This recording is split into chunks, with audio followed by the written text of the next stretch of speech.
Kwa unakuja kuona kwamba yani bora angemchukua kwa mkopo Dennis Nkane. Angesaidia Simba. Mimi ninachokwambia Nkane mtu. Nkane kwa Mutale. Mutale pale ambapo Mutale ambao Simba wamepigwa pale. Simba pale wamejipiga shoti. Hamna mchezaji. Ligi ya Zambia kupata wachezaji ambao ni bora kuja kukompiti kwetu ni wachache mno. Ndio hao walikuwa wamebakia kina Chama. Sasa na miaka ya nyuma Rwanda alikuwa Haruna Niyonzima na Meddie Kagere ambao ushaisha. Waenda kumchukua nani mwingine kule? Uganda kabaki ndio nani? Dr. Khalid Aucho. Huko ndio shaondoka. Waenda kumchukua nani? Unakuja kuona kabisa ni vitu ambavyo ni tofauti kabisa. Kwa shoti ziko nyingi Simba. Na huu ndio ukweli. Ukibisha kama sio shoti, haiwezekani unakuwa na winga. Advance playmaker hana magoli, hana assist. Si ndio? Si ndio Mkwala? Nani Mutale si Mutale? Budo na magoli mangapi? Sikumbuka makasha kufunga ligi kuu. Sasa ili Budo awe mzuri yule, inabidi akaombewe naye. Alikoombewa Dube.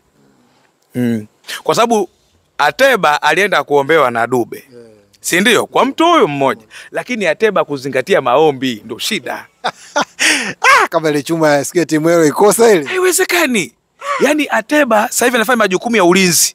Sehemu ya kufunga na okoa. Maana yake nini? Ni mshambuliaji wa kawaida. Au pressure. Pressure kutoka wapi? Si mashabiki anavyomwona Dube na perform vile, Mkwala alivyofunga hat-trick ile. Hapana.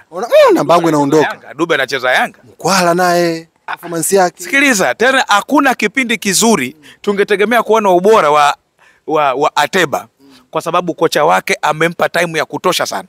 Ya kutosha mno. Ateba baada ya kufunga unaokoa kweli? Haiwezekani.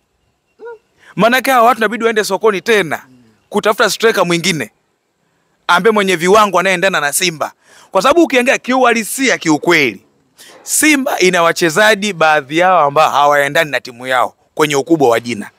Huo ndio ukweli. Na ndio maana walikimbia dabi yao. Ambokile wamekimbia, kanuni imechanganywa kaka. Kanuni wapi shehe? Wafanya mazoezi hawajafanya. Kanuni gani inayosema usipofanya mazoezi kikanuni siku moja kabla ya mchezo usilete timu uwanjani? Hiyo haipo hiyo. Sasa kama haipo kwa nini usilete timu uwanjani? Sio umebugudhiwa hapa kujiandaa na mazoezi. Sawa, kuna mchezaji kapata majeraha? Hakuna. Sasa lete timu uwanjani tukupasue.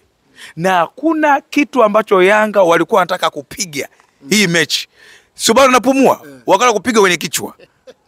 Nakwambia Yanga walikuwa wamedhamiria mno kuweza kufanya balaa zito. Wenyewe wanasema walivyoiona Simba mechi na timu yake akasema kumbe ndo hawa ndo wanacheza hivi. Wao walitazama ile game ya timu na Simba. Akasema ndo hawa kumbe. Kazini kwa Simba kazi. Uliyekwa full mkoko pa. Sio timu bora kivile lakini ina ushindani lakini inategemea unashindana na nani. Lakini kwa Yanga Afrika shehe wangu ufanye kazi. Yanga sio mchezo shehe. Yanga sio mchezo. Yanga ni kama kifo, utakufa tu. Sawa. Kuna hiki ambacho umekizungumzia ilikuwa ni eneo ambalo pia nikuulize. Faisal huja anahusishwa kwenda Simba Sports. Chama anahusishwa kurejea pia Simba. Kwa hiyo inaonekana kwenye eneo la playmakers kuna changamoto Simba mpaka wachezaji ambao wanahusishwa wanafanana kwenye eneo hilo moja. Kiukweli mimi sitamani kuona Simba kumrejesha tena Chama. Kwa sababu Simba ni timu ambayo imefika robo finali mara 6. Sitaki kuamini kwamba wamekosa wachezaji sahihi mpaka wamrejeshe tena Chama. Litakuwa ni bonge moja la weakness. Lakini kama wakimchukua Feitoto, yes ni mchezaji mzuri. Lakini Feitoto kama hauna wachezaji wengine bora, bado sio suluhisho Simba. Maana lazima utafute wachezaji wengine ambao ni bora. Wa kuifanya Simba kuwa na ubora zaidi. Lakini vinginevyo ni yale tu.